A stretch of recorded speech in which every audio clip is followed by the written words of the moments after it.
Here is Levar Burton. Hello. Hiya, Tom. Magazine covers, that was Kunta Kinte and Roots. When you think back on Roots, or do you think back on Roots, do you reflect on those years? Do you reflect on the suddenness of being a college student and in Oklahoma, I believe? Yeah. And all of a sudden, unbelievable international stardom. What do you think about it? It's, you know that old Virginia Slims ad, "You've come a long way, baby." Yeah. You know, Roots was nine years ago. Roots aired for the first time in this country in January of 1976. Really? 77, actually, 77. We shot it in 76. So it's been a number of years for me since then. And when I look back and I think in terms of the growth that I've experienced. In what way? Growth how? As an actor, as a man? As an actor, as a man, as a person, you know. Just overall growth and personal development. Was there a danger, Levar, of it all coming too fast? Because we do know the horror stories of people that get it so fast they don't know how to deal with it. And you literally went from a college to, was it UCLA or USC? USC. USC, bam, to the cover of Time magazine. Yeah. There can't be a danger in it happening too quickly. There is definitely a danger inherent, and I'll say this, there's a danger inherent in achieving success on any level, no matter how old you are. Now, I was 19. When Roots came out.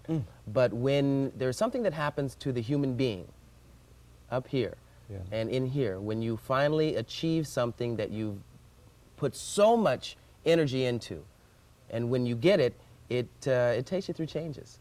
Can you give me a quick example of one of the changes that you've gone through? Quick example. There are no quick examples, Tom. Okay, then don't take me to it. I'll say this, it definitely took getting used to. It was an adjustment that I had to make. And I consider it having grown into the skin of what I created for myself. Because I remember very clearly, we were in, I believe it was the Plaza Hotel, and I was sitting over there in the bar, and you came in, and people just gasped. That's when we did the old Hot Hero sandwich thing, that's where we first met, and people just gasped. Yeah. They gasped because while somewhere in their heads they knew, well, he's just an actor, you were more than just an actor. And that takes getting used to. Yeah. You know, that takes a mental adjustment, you know. Why are they gasping? Yeah. You know, and what does that mean to me? You see, that was something that I really had to figure out. I had to really sort through all of those feelings and all those emotions and all of those intellectualisms and really find myself in the center of all of that. I want to jump ahead because people know that you obviously did Roots. You played the story, I suddenly can't think of his man, the center fielder for the Detroit Tigers. Ron LeFlore. Ron LeFlore. You also did Dummy, where you didn't have a line, and it was simply fantastic. But one of the movies, I think you made the last movie Steve McQueen ever made. The Hunter, yeah. The Hunter. Reflect a little bit. Recall that man. Pappy? Pappy, I called him, yeah. Pappy, He called me Birdie, and I called him Pappy. I was in The Hunter because Steve wanted me to be in his picture. I remember. And he was a good friend to me. He really was, and had a terrific sense of humor. Steve did. Never took himself seriously. He always described himself as a short guy with a humpback. And he never understood why it was that people always responded to him the way that they did, because his own self-image was so different from that everybody else seemed to have of him. He wasn't ill at the time that you were making that movie, was he? When we were making The Hunter, yeah, his cancer was in remission.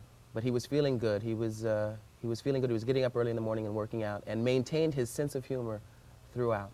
Okay. I mean, I wanted to bring that up because I think, as we say, that The Hunter was his last film. Yeah. You are in Boston, good friend, doing what? You've got some projects going here at WCVB. Yeah, I'm here with Carl Nurse, doing a couple of his Black History documentary specials. Which will air during Black History Month in February. Right. Those are award-winning specials, so you know you've got yourself involved in first-rate things. The two I'm doing are, one is on blacks in the motion picture industry. The other one on slavery? And the other is on slavery, yeah. Let me talk about blacks in the motion picture industry just for a moment. It's a question that's often asked, and I would ask it of you because of your articulateness.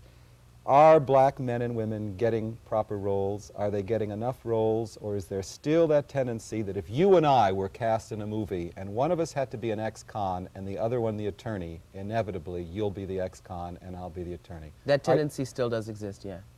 Yes, it does. It is the truth. It's a reality. There's no sense in saying there isn't. Is it changing at all, LeVar? Slowly.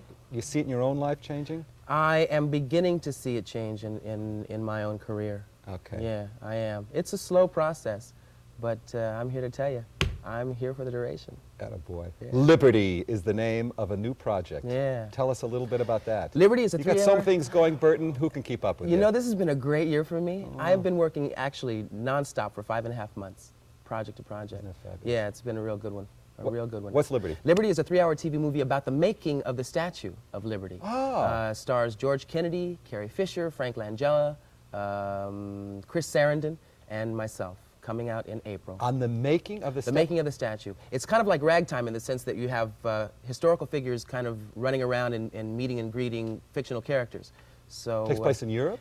Part of the story takes place in France, and part of the story takes place here in America. And I play Robert Johnson, a coppersmith who works on the statue. Terrific. Yeah. And that's going to air when? In April. In April, Yeah. '86. Mm-hmm.